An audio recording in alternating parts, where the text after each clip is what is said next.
एक प्रणाम करतो मी, कारण की आजच्या काळामध्ये अगर विश्वास माणूस अगर जगत असेल कोणाच्या भरोश्यावर, ते मिलिटरी साधू संत आणि पोलिसांच्या भरोश्यावर, नेत्यांच्या भरोश्यावर आपण जगत नाही. आणि आज दादाने बोलल्याप्रमाणे की आदिवासी म्हणजे समाजाचा त्याग आहे, तर लक्षात ठेवा की एकलव्यांनी सुद्धा आपलं बोट कापून दिलं होतं. ही सर्वमोठी गोष्ट आहे. नाही तर ज्या माणसाचं भविष्य इतकं उज्ज्वल असो तो अंगठा कापून देत असेल. त्यासाठी आपण आदिवासी असो, मराठा असो किंवा इतर समाज असो, सर्वात पहिले तर संत साधू संत जे आहेत त्यांच्याच भरोश्यावर आपण करतो. आणि आमचा संपूर्ण पाठिंबा आहे. महाराज, मी तुम्हाला आता सांगतो, ज्या वेळेस तुम्ही आम्हाला आदेश द्यायचा, आमच्या इथून आम्ही 20 ते 25 गाड्या घातलं घेऊन येऊ, त्यामध्ये कार्यकर्ते असतील ते आम्ही सगळे येणार. आणि हे ह्या गोष्टी मी जरांगे पाटलाला सुद्धा सांगणार की आपण अगर तिथे येत असेल तर तिथे घ्या, किंवा जरांगे पाटलाला सांगतो की बाबा तिथं आपल्याला येऊन जावं लागेल. आणि हा आपला जो आपण जो म्हणते की आपल्या ज्या मीटिंगमध्ये कमी लोक आहे, पण एक लक्षात ठेवा, माझं एकच म्हणणं आहे की ज्यावेळेस कोणत्याही प्रकारची आग लावावी लागते ना, त्यावेळेस मध्ये एकच काळी महत्वाची असते. आपण तो भरपूर काळ आहे, त्याच्यामुळे हा आपला जो आहे हा म्हणजे आपलं जे कार्य आहे ते शेवटपर्यंत खूप महत्वाचं आहे. आणि आम्ही सर्व त्याला सोबत असणार आहे. फक्त आपण आदेश करायचं की आम्ही संभाजीनगरहून काय तयारी करून घ्यायची, की आणि इथंही काय तयारी करायची, इथंही काय आता आपले लोक असतील का त्याची काही जेवणाची व्यवस्था करायची, काय करायची, आपण ते सर्व करून घेऊ. आणि 100% मदत करू, आर्थिक मदतही करू, कोणाला अगर काही म्हणजे आर्थिक मदतही करू, डॉक्टरची व्यवस्था करू, प्रत्येक ठिकाणची व्यवस्था करू. फक्त आपण एक म्हणजे सांगायचं आम्हाला त्या दिवशी आम्ही तयार होऊ. आणि तुमच्या शरणानेच आणि तुमच्या आशीर्वादानेच हे काही होणार आहे.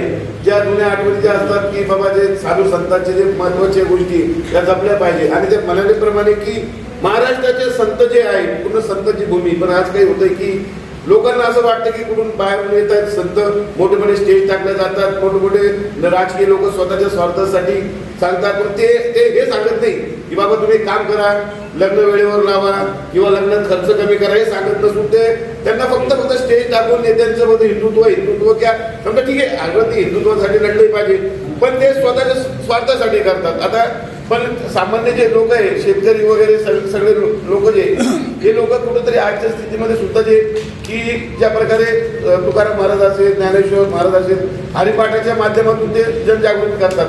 पण ज्या प्रकारे महाराष्ट्रात जो होता म्हणजे आजच्या 100-1 वर्षापूर्वी, पण तो कुठेतरी महाराष्ट्र मला असं वाटतं कुठेतरी परप्रांतीय म्हणण्यापेक्षा की कुठेतरी म्हणजे बाहेरची ताकद जी आपल्या राज्यावर होत आहे असं मला वाटतं. आणि हे तुम्ही वाचू शकता. जरी एवढे ग्रुप बघतो आणि तुमचा आशीर्वाद सदैव राहावा, तुमचा आशीर्वाद वाटतो. या बैठकीला उपस्थित असलेले मधुसूदन महाराज, त्यांचं प्रेरणास्थान लक्ष्मीकांत आणि उपस्थित बारामतीचे सर्व पदाधिकारी,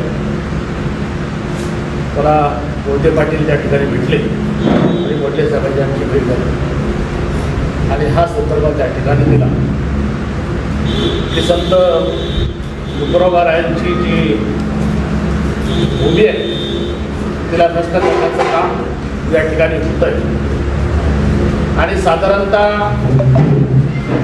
ही संत परंपरा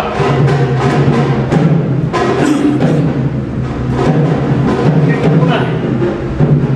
ही वारकरी संप्रदायाचा जो वारसा या महाराष्ट्रामध्ये आहे आणि या वारकरी संप्रदायाचा आणि बारामतीकरांचा हा जवळचा संबंध त्या ठिकाणी जे व्यवस्थेवरती प्रहार त्या ठिकाणी केले गेले,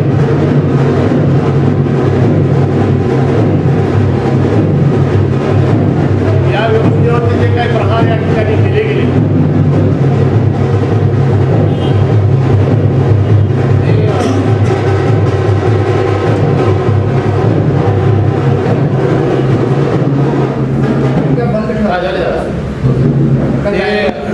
महाराज ते वाजवणारी बारापर्यंत करायचं काय बंद करावं लावायचं, काय चालू करायचं हे तू पुरा लागला. मला आपल्याला एवढंच सांगायचं की या व्यवस्थेवरती घाव घालण्याचं काम इथल्या लोकांनी कसं सुस्पणे वागायचं काम या बारामतीदारांच्या असलेल्या संत परंपरेच्या माध्यमातून त्या ठिकाणी दिलेलं आहे. मी अधिक आपल्याला बोलणार नाही, परंतु वडले तात्या असतील, शिवाजीराव ढोळे असतील, अनेक संघटना बारामतीदारांचे उपाध्यक्ष प्रतापराव गुरव सुद्धा या ठिकाणी आहेत आणि अनेक पदाधिकारी या ठिकाणी. त्यामुळे आपण हा लढा त्या दिवशी घेतला आणि आमच्या डोक्यामध्ये आम्हाला या ठिकाणी सांगितलं गेलं, आम्ही एका शब्दानं सांगितलं की हा विचार रुजला पाहिजे, त्यापैकी वाचला पाहिजे आणि ह्या परंपरेला जतन केलं पाहिजे. ही परंपरा जोपर्यंत जतन आहे तोपर्यंत आपला महाराष्ट्र आहे. बाकीच्या महाराष्ट्राबाहेर जर आपण गेलो तर संत परंपरा ही थोडी नष्टतेच्या भावनेतून त्या ठिकाणी निर्माण झाली. म्हणून आपल्याला मधुसूदन महाराज असतील आणि आपले सगळे सहकारी असतील, तुम्ही जो हा लढा या ठिकाणी घेतला त्या लढ्याला आम्ही पाठिंबाने सक्रिय सहभाग यामध्ये नोंदवण्याचं काम